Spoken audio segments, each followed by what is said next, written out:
بسم الله الرحمن الرحيم. الحمد لله نحمده ونستعينه ونستغفره ونؤمن به ونتوكل عليه ونعوذ بالله من شرور أنفسنا ومن سيئات أعمالنا. من يهده الله فلا مضل له ومن يضلله فلا هادي له. ونشهد أن لا إله إلا الله وحده لا شريك له. ونشهد أن سيدنا وحبيبنا ومولانا محمدا عبده ورسوله صلى الله تعالى عليه وعلى آله وأصحابه وبارك وسلم تسليما كثيرا كثيرا. أما بعد فأعوذ بالله من الشيطان الرجيم. والذين هم لأماناتهم وعهدهم راعون. صدق اللہ العظیم.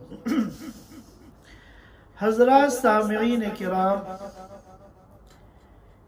پچھلے ہفتے امانت کے مفہوم اور اس کی اہمیت کو بیان کیا گیا تھا.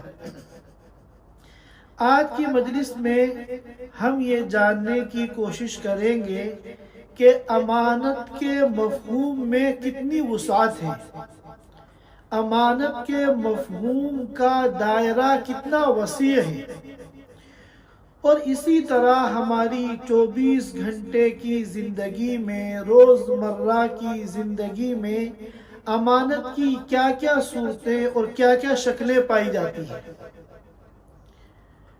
اردو زبان کے اعتبار سے امانت کا مفہوم ہم صرف اتنا سمجھتے ہیں کہ ایک آدمی نے آپ کے پاس کوئی پیسہ رکھوا دیا یا کوئی چیز رکھوا دی کہ کچھ دنوں کے بعد میں یہ آپ سے لے لوں گا، تو ہم یہ سمجھتے ہیں کہ یہ چیز اور یہ پیسہ ہمارے پاس امانت ہے. یقیناً یہ صورت بھی امانت کی ہے، لیکن شریعت کے اعتبار سے امانت کا جو مفہوم ہے وہ اس سے بہت زیادہ وسیع ہے. پچھلے ہفتے میں نے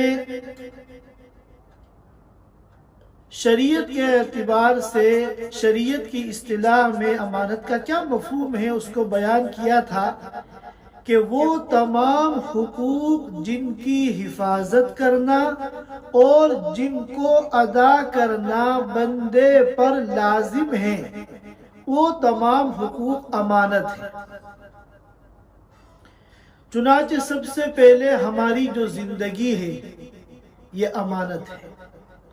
ہمارا جو جسم ہے اور ہمارے جسم کے جو اعضاء ہیں یہ اللہ تعالیٰ کی امانت ہے.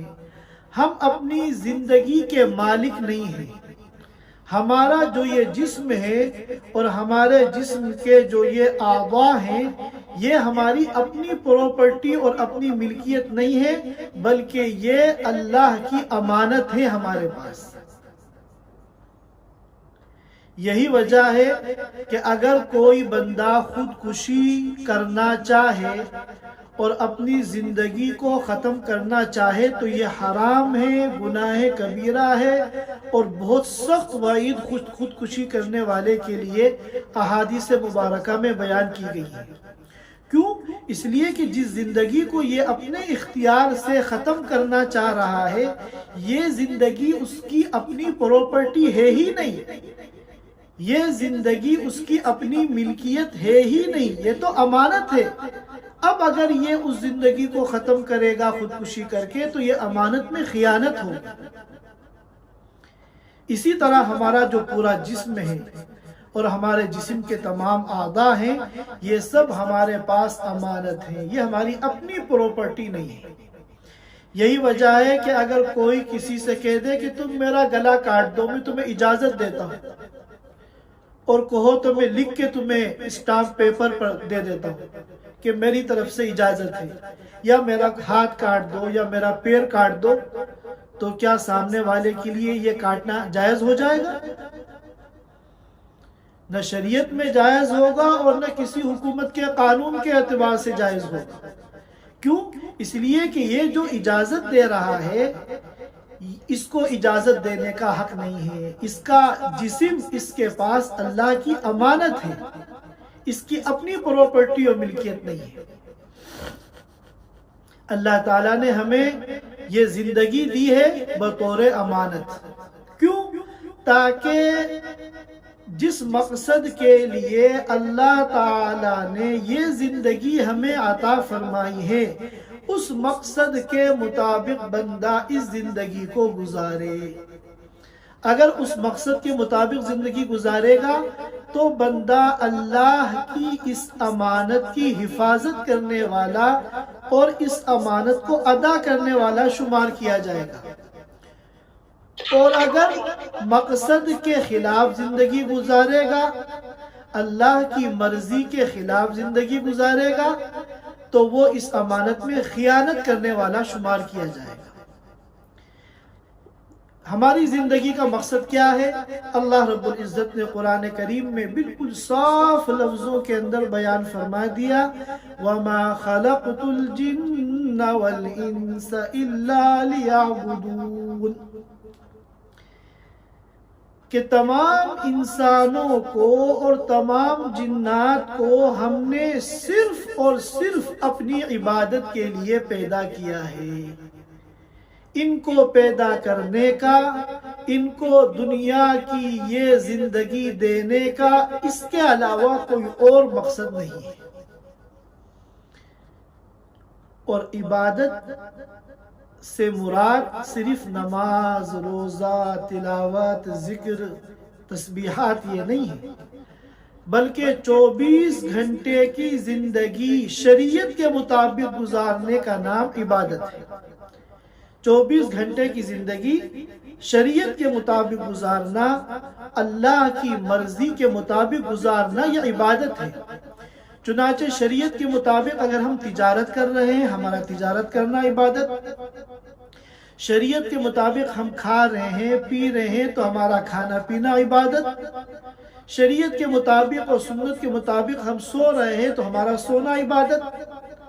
24 گھنٹے کی زندگی شریعت کے مطابق، سنت کے مطابق، اللہ کی مرضی کے مطابق گزارنے کا نام عبادت ہے، اور اس عبادت کے لیے اللہ رب العزت نے ہمیں یہ زندگی عطا فرمائی ہے۔ اسی طرح اللہ تعالیٰ نے جو یہ جسم عطا فرمایا اور اس جسم کے اندر مختلف اعضاء عطا فرمائے، آنکھ ہمیں عطا فرمائی، کان عطا فرمائے، ناک عطا فرمائی، زبان عطا فرمائی، ہاتھ اور پیر عطا فرمائے۔ اب آنکھ اللہ تعالیٰ نے کیوں دی؟ تاکہ بندہ آنکھوں سے دینی اور دنیاوی ضرورتوں کو پورا کرے، دینی اور دنیاوی فوائد حاصل کرے۔ اپنی ان آنکھوں سے قرآن کو دیکھ کر اللہ کے کلام کی تلاوت کرے، اپنی ان آنکھوں سے اپنے ماں باپ کی زیارت کرے، اپنی ان آنکھوں سے اپنی اولاد کو دیکھ کر سکون قلب حاصل کرے۔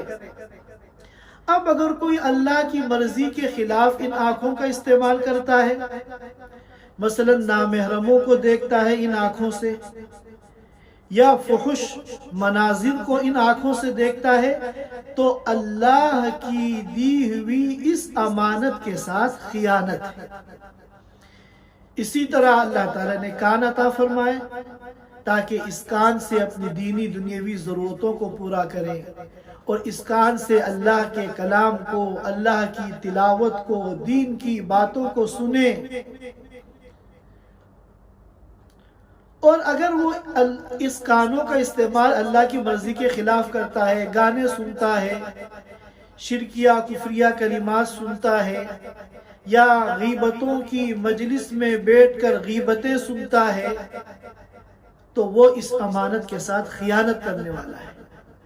اسی طرح یہ زبان اللہ نے عطا فرمائی، یہ امانت ہے، اور اس امانت کی حفاظت اور ادائیگی یہ ہے کہ اس زبان سے ہم اپنے دینی اور دنیاوی فوائد حاصل کریں، اس زبان سے ہم اللہ کے کلام کی تلاوت کریں، اس زبان سے ہم دین کی باتیں کریں، اس زبان سے ہم اچھی اچھی باتیں کریں، اس زبان سے ہم لوگوں کو دین سکھائیں، اس زبان سے ہم لوگوں کو خوش کریں، اس زبان سے ہم لوگوں کو متاثر کریں، لوگوں میں جوڑ پیدا کریں۔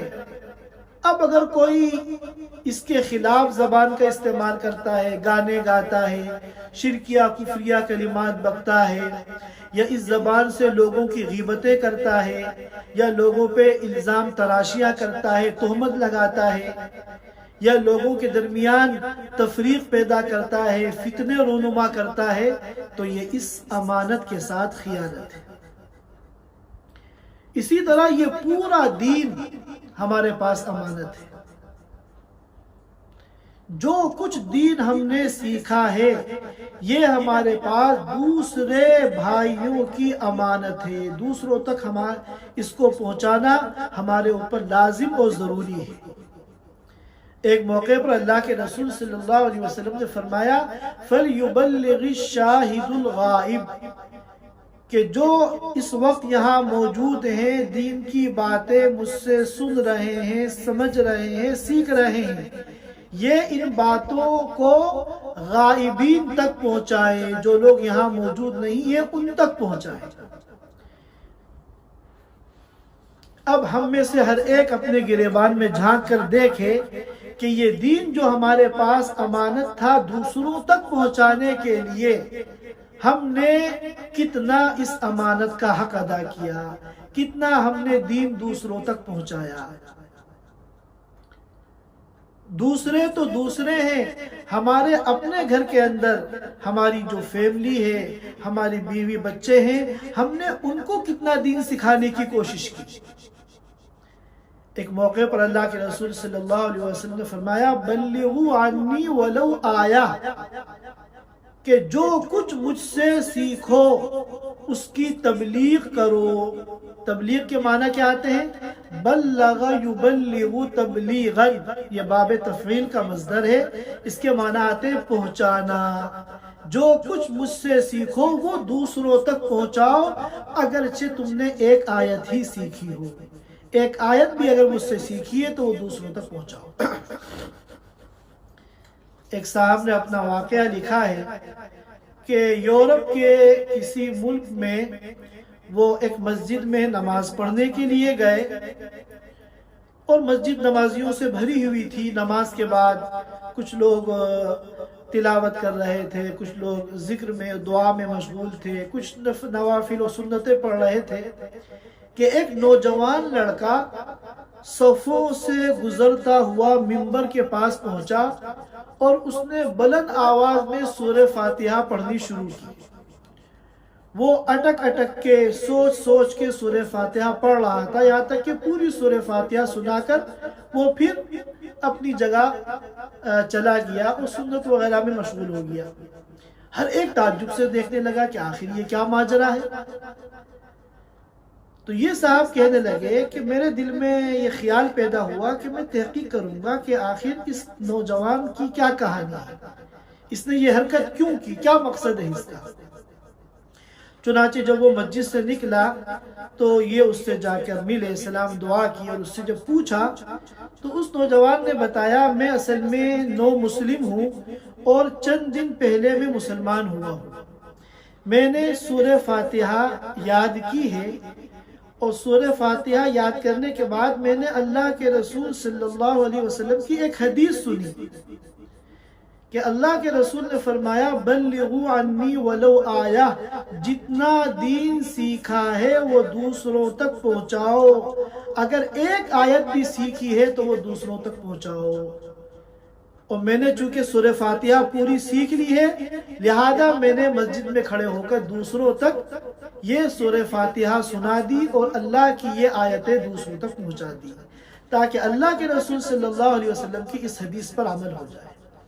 اب آپ اندازہ لگائیے کہ ایک نو مسلم جس کا اسلام چند دن کا ہے، اس کو تبلیغ دین کی امانت کی ادائیگی کا کتنا خیال ہے کہ اس نے کچھ نہیں سوچا کہ لوگ کیا کہیں گے، کیا سوچیں گے، لوگوں کا کیا رد عمل ہوگا۔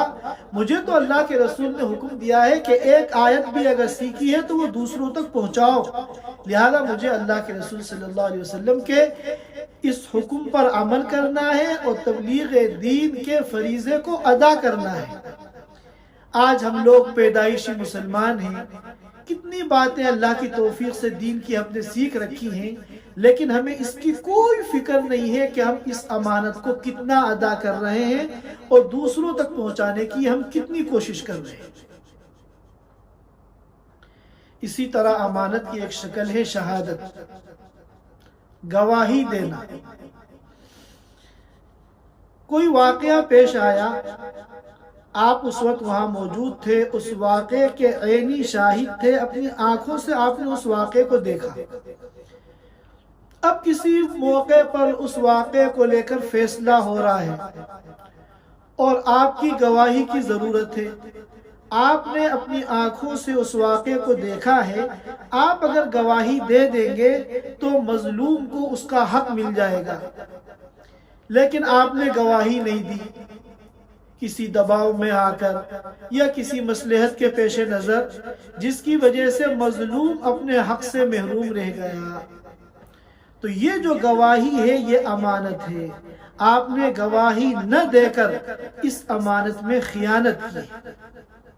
قرآن کریم میں اللہ رب العزت فرماتے ہیں وَلَا تَكْتُمُوا الشَّهَادَةَ، گواہی کو چھپاؤ مت، وَمَن يَكْتُمْهَا فَإِنَّهُ آثِمٌ قَلْبُهُ، جو گواہی کو چھپائے گا وہ گنہگار ہوگا۔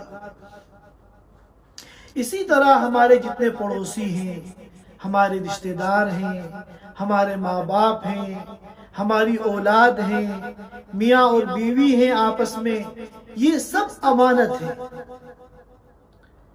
پڑوسیوں کے رشتہ داروں کے حقوق کو آپ ادا کریں گے تو آپ نے اس امانت کو ادا کیا، ان کی حق تلفیاں کریں گے تو آپ نے اس امانت کے اندر خیانت کی۔ اسی طرح ماں باپ اللہ رب العزت نے اس لیے دیے ہیں تاکہ آپ ماں باپ کی عزت کریں، ان کا ادب کریں، ان کا احترام کریں، ان کی ضروریات کو پورا کریں، ان کی سہولیات کا انتظام کریں اور ان اپنے ایٹیٹیوڈ سے ان کو خوش کرنے کی اور خوش رکھنے کی کوشش کریں۔ اگر آپ ایسا نہیں کرتے تو اللہ کی اس امانت کے ساتھ آپ نے خیانت کی ہے، قیامت کے دن آپ کو اس کا جواب دینا پڑے گا۔ اسی طرح یہ اولاد ہیں، یہ اس لیے دی ہے تاکہ ان کو دیکھ کر دل کو سکون حاصل ہو، خوشی حاصل ہو، ان کی تربیت کریں، ان کو زندگی کے آداب سکھائیں، ان کو سچا اور پکا مسلمان بنائیں، ان کو دین سکھائیں، ان کو صحیح معنی میں ایک انسان بنائیں۔ اگر ہم ان تمام باتوں کی فکر نہیں کریں گے تو ہم نے گویا کہ اللہ کی دی ہوئی اس امانت کے اندر خیانت کی۔ اسی طرح بعض مرتبہ ہم کسی سے کوئی چیز عاریتاً لیتے ہیں، یعنی وقتی طور پر کسی ضرورت کے لیے لیتے ہیں کہ ضرورت پوری ہونے کے بعد واپس کر دیں گے، لیکن اب ضرورت پوری ہونے کے بعد سستی میں ہم واپس نہیں کرتے۔ اب جس کی وہ چیز ہے اس کو ضرورت پیش آ رہی ہے اور اس کو مانگتے ہوئے شرم آ رہی ہے، وہ شرما حضوری میں مانگ نہیں رہا ہے اور آپ کے پاس وہ بلا ضرورت وہ چیز پڑی ہوئی ہے، ایک دو دن کے لیے آپ نے لی تھی، مہینہ بھر ہو گیا، تو یہ چیز امانت ہے اور آپ جتنی تاخیر کر رہے ہیں دینے میں اور اس کی وجہ سے اس کو پریشانی ہو رہی ہے، وہ بیچارہ مانگتے ہوئے شرما رہا ہے، یہ اس امانت کے اندر خیانت ہے۔ پڑوسیوں کے یہاں سے کھانے کی چیزیں آتی ہیں برتن کے اندر، اب یہ برتن جو واپس کرنے ہیں یہ امانت ہے، ہم لوگ بلا وجہ ان برتنوں کو واپس کرنے میں تاخیر کرتے ہیں اور بعض مرتبہ تو اپنے گھر میں استعمال بھی کرتے رہتے ہیں، یہ سب امانت کے اندر خیانت ہے۔ ہم اپنے آفس میں کام کرتے ہیں، آفس کے اندر بہت ساری چیزیں ایسی ہوتی ہیں جو ادارے کی طرف سے، کمپنی کی طرف سے ہمیں استعمال کے لیے دی جاتی ہیں، تو ان چیزوں کے استعمال کے جو اصول اور ضابطے ہیں، ان اصول ضابطے کے تحت استعمال کرنا آپ کے لیے جائز ہے۔ لیکن اگر آپ ان اصول ضابطوں کے خلاف استعمال کر رہے ہیں، آپ وہ چیزیں اپنے گھر میں لا کر استعمال کر رہے ہیں، مثلا آپ کے آفس میں ٹیلی فون ہے، وہ صرف اور صرف آفس کے کاموں کے لیے آپ کو دیا گیا ہے، آپ اس میں اپنے ذاتی ضرورت کے لیے اس فون کو استعمال کر رہے ہیں، آدھا گھنٹہ بات کر رہے ہیں، تو یہ سب اس امانت کے ساتھ خیانت ہے۔ قیامت کے دن جو ہے اس کا حساب دینا پڑے گا۔ اسی طرح ہم ملازمت کرتے ہیں، 8 گھنٹے کی ہماری ڈیوٹی ہے، ہمارا جو ایگریمنٹ ہوا ہے وہ اس میں 8 گھنٹے کی ہماری ڈیوٹی ہے۔ اب اگر نگرانی سخت نہیں ہوتی ہے، بعض پرس سخت نہیں ہوتی ہے، تو مدیر کے علم میں لائے بغیر ہم اپنے وقت میں ڈیوٹی کے اوقات میں چوری کرتے ہیں، ہم وقت پر پہنچنے کے بجائے دیر سے پہنچتے ہیں، یا اسی طرح موقع کا فائدہ اٹھا کر آفس سے پہلے ہی نکل جاتے ہیں۔ اب اگر ان کے کمپنی والوں کے علم میں آئے گا تو وہ تو ایکشن لیں گے، کیونکہ وہ تو 8 گھنٹے کی آپ کو تنخواہ دے رہے ہیں، آپ سے ایگریمنٹ ہوا ہے، اور آپ ان کے علم میں لائے بغیر یہ جو وقت کی کٹوتی کر رہے ہیں، یہ بھی امانت کے اندر خیانت ہے۔ اور ان اوقات کی جو آپ کو تنخواہ مل رہی ہے، یہ تنخواہ آپ کے لیے جائز نہیں ہے۔ اگر کمپنی کی طرف سے اجازت ہے، ان کے علم میں ہے، انہیں کوئی اشکال نہیں ہے تو بات الگ ہے، لیکن اگر کمپنی نے ایگریمنٹ 8 گھنٹے کا کیا ہے اور اگر ان کو معلوم ہو جائے کہ آپ دیر سے آ رہے ہیں یا جلدی اٹھ کے جا رہے ہیں تو ان کو اشکال ہوگا، اور آپ ان کے علم میں لائے بغیر یہ کام کر رہے ہیں تو یہ ناجائز ہے، اور اتنے وقت کی جو تنخواہ آپ کو مل رہی ہے، یہ تنخواہ بھی آپ کے لیے ناجائز ہے۔ ہم نے اپنے اکابر کے بارے میں سنا ہے اور پڑھا ہے، متعدد ایسے واقعات ہیں۔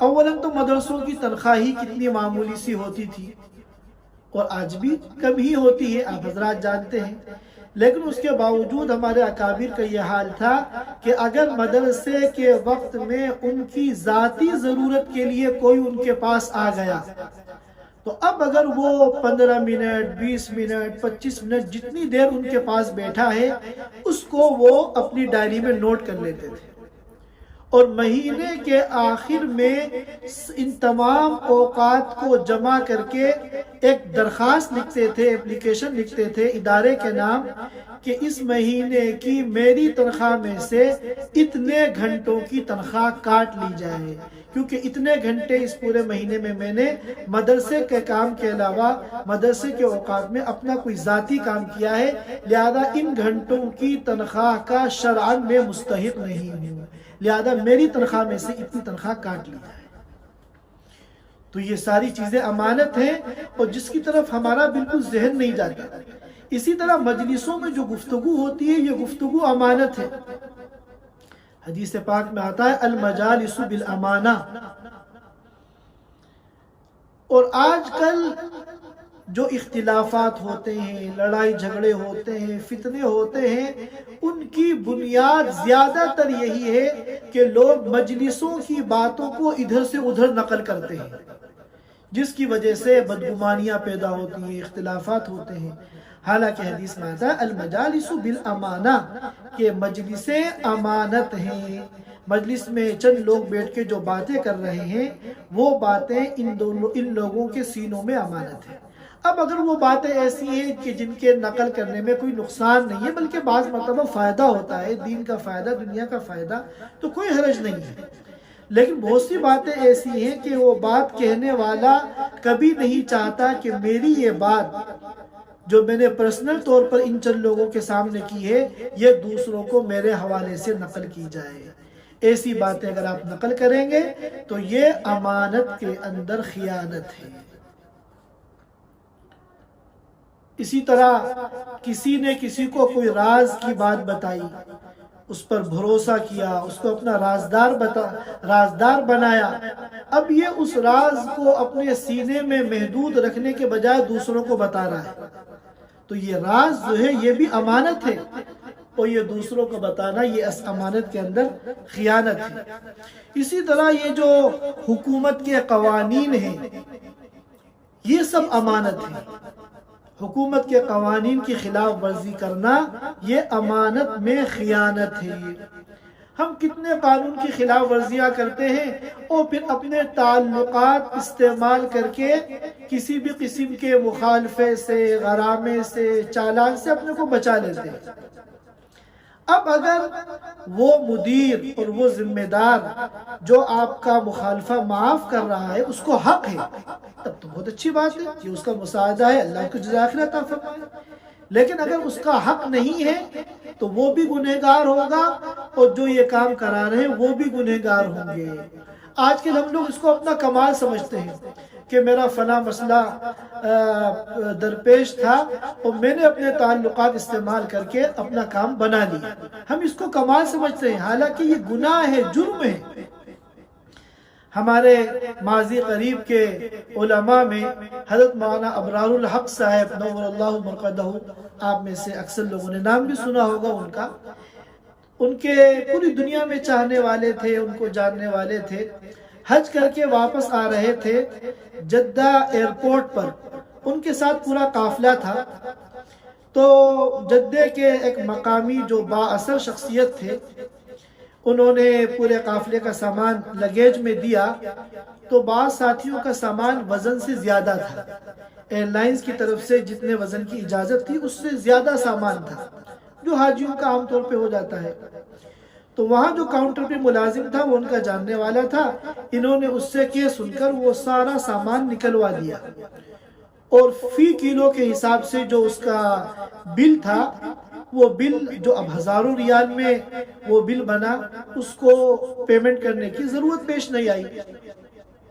تو یہ صاحب بہت خوشی خوشی یہ کام کرا کے حضرت کے پاس آئے اور فرمایا کہ حضرت الحمدللہ جو زائد سامان تھا وہ بھی سب نکل گیا اور کسی قسم کا بل بھی دینا نہیں پڑا۔